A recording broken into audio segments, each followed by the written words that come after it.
Hi, my name is Francisco, and I have a few suggestions on how you can write the introduction chapter of your thesis or dissertation. So the first thing to keep in mind is, what is the purpose of this chapter? It has to be clear for you, what is the purpose of it? And as the name shockingly suggests, the main purpose is for you to introduce the topic for the reader. So what does that mean exactly? That means showing what is the context of your study and why that's important and to whom it's going to benefit. What are your personal motivations? In other words, why is this topic relevant for you individually?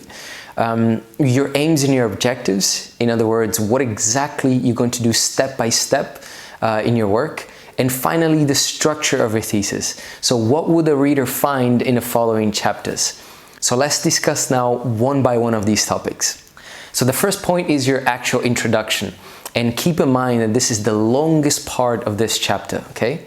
So what I always suggest my students is to start writing this chapter with something catchy. It can be a quote, a relevant quote. It can be a question.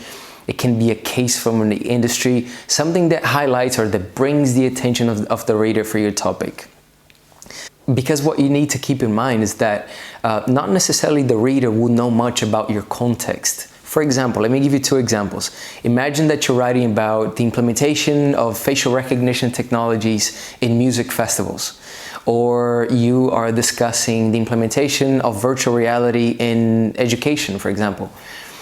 What would the reader know about facial recognition technologies and also about music festivals? Maybe they know a lot, maybe they know nothing.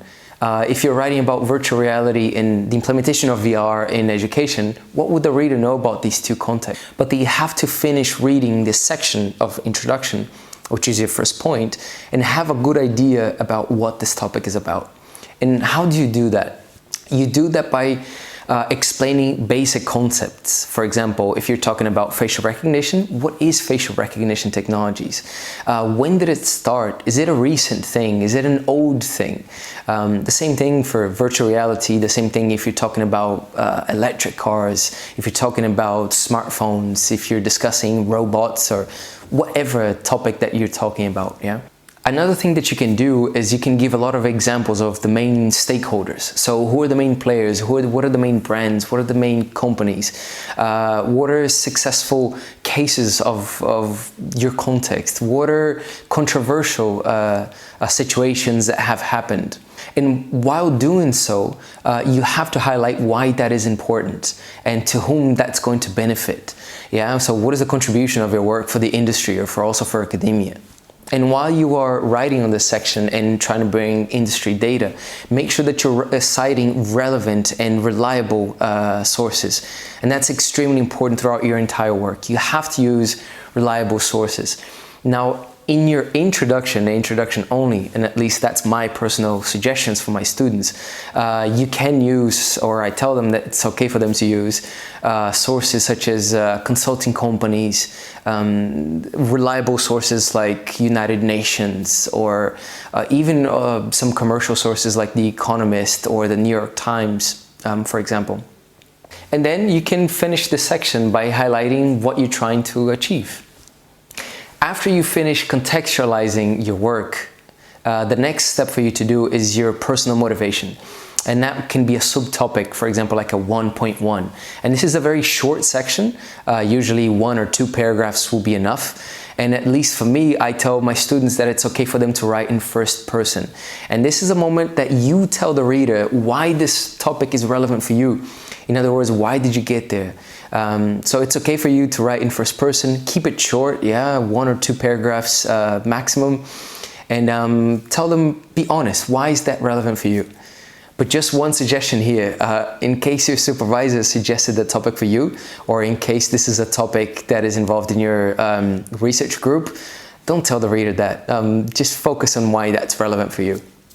After you introduce and contextualize your study and you wrote about your personal motivations, the following topic, which could be your 1.2, that would be your aims and your objectives. And this is something that requires a bit more detail. There's another video for that that you will find here in the descriptions. But this is a really important, yeah? So make sure that you highlight your aim.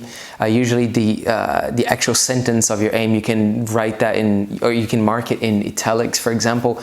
That has to be really clear for the reader, because also one of the things I do when I'm reviewing the work from students is, one of the very first things is, I look, what did you say you were going to do and what did you actually do? So one of the first things I do is really quickly, I just go into the aims of the students. What did they say they were going to do? Go to the results really quickly. What did they say? What did they actually do? And see if there's a matching between those two. So make sure that your aims and your objectives are really, really clear. And lastly, the final thing of this chapter is the structure of your thesis. And that's where you tell the reader what the reader will find in the following chapters, in your literature review, in your methodology, in your results, in your conclusion, in your limitations, and so on. So these are my tips. The first thing is contextualize. Tell the reader why your work is important. Make sure to support it with industry data, lots of examples. Explain basic concepts in relation to your context. Following that, to tell the reader what is your personal motivation. It's okay if you write it in first person, at least for me. Then after that, you're going to tell the reader about your aims and your objectives. And this is a really important part, because that's the essence of what your work is about. And finally, the structure of your thesis. And just one final thing in relation to the structure of the thesis. Usually I tell my students, leave that for the last thing for you to write. Don't write it in the beginning, because the structure will change anyway. So leave it as one of the final things for you to write about.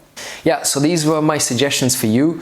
All of this information, don't forget, there's a full article that I wrote, which is also in the description of this video. There's also a PDF there that you can download and take it with you. These are my suggestions, yeah? So every supervisor, they have different expectations. So don't forget to discuss all of these things with your supervisor. Don't take just my word.